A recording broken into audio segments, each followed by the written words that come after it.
कुछ इंतहाई आम तरीन डेवलपमेंट से एक जानिब तो आपको मालूम है कि इस्तांबुल में तीसरा मुज़ाकरात का दौर, पहला दौर दोहा में, दूसरा इस्तांबुल में, और अब तीसरा पाकिस्तान और तालिबानी रजीम के दरमियान मुज़ाकरात का दौर, तवील दौर जो है वो इस वक्त जारी सारी है। और भारतीय इन्फ्लुएंस के बावजूद पाकिस्तान और दोस्त इस्लामी ममालिक जो है वो कोशिश कर रहे हैं कि तालिबानी रजीम जो है वो कोई रैशनल और लॉजिकल बात करे। पिछले मुज़ाकरात में तालिबानी रजीम को एक बहुत बड़ा सरप्राइज मिला और जब उन्होंने मुज़ाकरात में इस बात को ओन ही नहीं किया कि उनकी सरजमीन से दहशतगर्दी होती है पाकिस्तान में, वो मुकर गए, तो पाकिस्तान की ISI ने एक बहुत बड़ा कमाल किया। पाकिस्तान की इंटेलिजेंस एजेंसीज जिन्होंने पूरा होमवर्क किया हुआ था, उनकी तरफ से बाज़ाब्ता तौर पर सबूत जो है वो नाकाबिले तरदीद शवाहिद उनके सामने रख दिए गए, फिर वो आइंबाइशाई करने लग पड़े। अब नाज़रीन इकराम, एक जानिब तो जिस लम्हे ये मुज़ाकरात हो रहे हैं उसी लम्हे चमन बॉर्डर पर अफगानिस्तान की साइड से बिलाश्ताल फायरिंग होती है, सिक्योरिटी फोर्सेज उसका जवाब देती हैं, यानी सैबोटाज किया जा रहा है इन मुज़ाकरात को। और इन मुज़ाकरात में पाकिस्तान की सीरियसनेस ये है कि पाकिस्तान के DG ISI और national security adviser lieutenant general Asim Malik इनमें शरीक है मुज़ाकरात में जो इस्तांबुल में हो रहे हैं।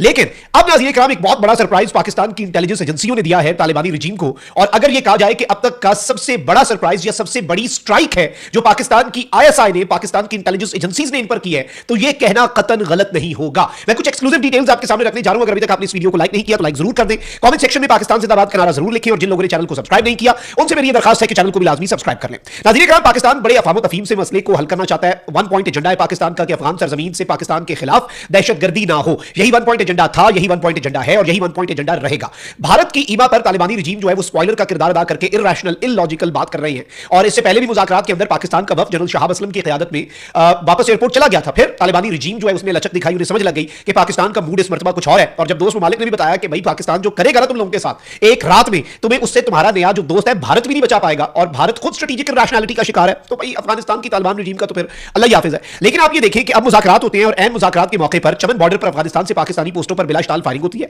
सिक्योरिटी फोर्सेज जो है नाज़रीन इकराम वो इसका भरपूर जवाब देते हैं। और इस सारी की सारी सूरत हाल में जो सबसे अहम तरीन चीज़ है, ये भी मैं आपको बता दूं कि वज़ारत इत्तलात के मुताबिक अफगानिस्तान की जानिब से आज पाक अफगान सरहद चमन पर पेश आने वाले वाक़े से मुतल्लिक फैलाए गए इल्जामात को मुकम्मल तौर पर मुस्तरद किया गया। तर्जुमान वज़ारत इत्तलात ने बताया कि चमन बॉर्डर पर अफगानिस्तान से कुछ अनासर ने पाकिस्तानी पोस्टों पर बिलाश्ताल फायरिंग की। वज़ारत इत्तलात का कहना है कि फायरिंग अफगान जानिब से शुरू की गई, जिस पर हमारी सिक्योरिटी फोर्सेज ने फौरी और मौसर रद्द-ए-अमल देते हुए जिम्मेदाराना तरीके से जवाब दिया।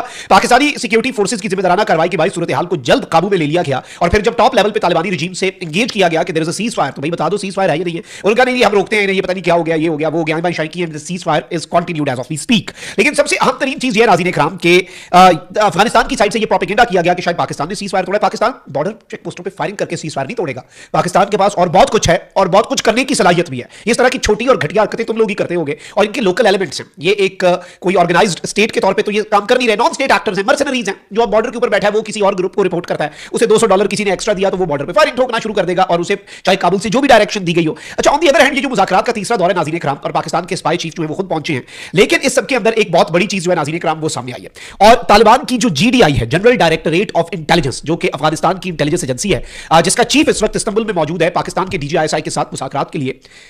इस एजेंसी, और बाय द वे जो 3 दिन पहले DG ISPR से जर्नलिस्ट की हमारी मुलाकात हुई, उसमें DG ISPR ने यह इंकशाफ किया कि तालिबानी रजीम जो है वो TTP के लोगों को उनके टेरर कैंप्स, उनके लॉन्च पैड्स और उनके जो मुख्तलिफ उनके बने हुए हैं अपने कैंप्स जो हैं, वहां से वो उन्हें जहानाबाद इलाकों में, वहां पर उन्हें जो शिफ्ट किया जा रहा है अफगानिस्तान के अंदर आबादी वाले इलाकों में, ताकि अगर पाकिस्तान स्ट्राइक करता है, पहले तो ये कि पाकिस्तान स्ट्राइक ही ना करे क्योंकि आबादी होगी आसपास, और अगर पाकिस्तान स्ट्राइक करे तो ये फिर रोना रोए कि जी ये देखिए कैजुअलिटीज हो गई, ये देखिए कोलैटरल डैमेज हो गया, ये देखिए जी, मतलब ये पाकिस्तान के ऊपर इल्जाम लगा। अलबत्ता सबसे बड़ा जुर्म जो है वो ये खुद कर रहे हैं, वो क्या है, ह्यूमन शील्ड के तौर पर इनोसेंट्स को इस्तेमाल करना। पाकिस्तान ने तो अभी तक कुछ किया नहीं, पाकिस्तान बड़ी प्रिसीजन स्ट्राइक्स करेगा, जब करेगा आपको समझ लग जाएगी। लेकिन अब नाज़रीन इकराम एक बड़ी अलार्मिंग डेवलपमेंट सामने आई है, और तालिबान की इंटेलिजेंस जो है GDI, उसने खोस्ट के अंदर TTP के जो लोग हैं उन्होंने उनको कुछ हिदायत जारी की है, और ये एक लेटर जो है ये लीक हुआ है। आपको लगता है कि भाई इनकी इंटेलिजेंस बड़ी स्ट्रांग होगी। अब इनकी इंटेलिजेंस में किस मुल्क की इंटेलिजेंस ने घुसकर इनकी अपनी इंटेलिजेंस का लेटर जो है वो ना सिर्फ हासिल किया बल्कि सोशल मीडिया पर जारी कर दिया, you know better than me.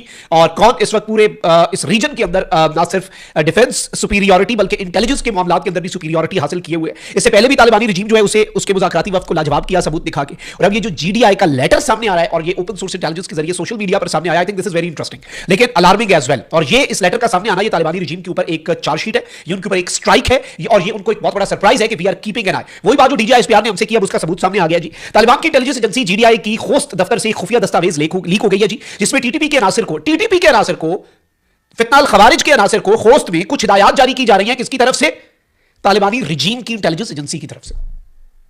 और कहा क्या गया। नंबर 1, मैं इसकी पश्तो में ये है और इसकी मैं ट्रांसलेशन आपके सामने रख देता हूं। बराए करम अपने इलाके में मौजूद मुजाहिद भाइयों को इत्तला दें, मुजाहिद भाइयों को इत्तला दें, यानी they consider these terrorists, these खारजीज एज मुजाहिद्स। कहते हैं कि बराए करम अपने इलाके में मौजूद मुजाहिद भाइयों को इत्तला दें कि वो तरबियती मराकिज और कैंप जो उन्होंने पहले छोड़ दिए थे दोबारा इस्तेमाल में ना लाएं, इसके बजाय वो आम शहरी इलाकों में रिहाइश इख्तियार करें।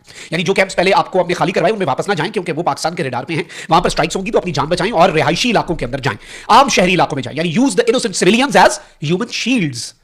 इनका माइंड सेट देखिए, मर्सनरीज है ना, किराए के कातिल हैं, नॉन स्टेट एक्टर्स हैं। दूसरा, मदारिस और दीगर मजहबी मकामात को हत्तल इम्कान तरबियती मराकिज के तौर पर इस्तेमाल किया जाए। वेरी अलार्मिंग कि जी मदारिस को और मजहबी मकामात को तरबियती मराकिज के तौर पर इस्तेमाल किया जाए, क्योंकि पाकिस्तान इनके ऊपर स्ट्राइक करने से रिलक्टेंट होगा ना।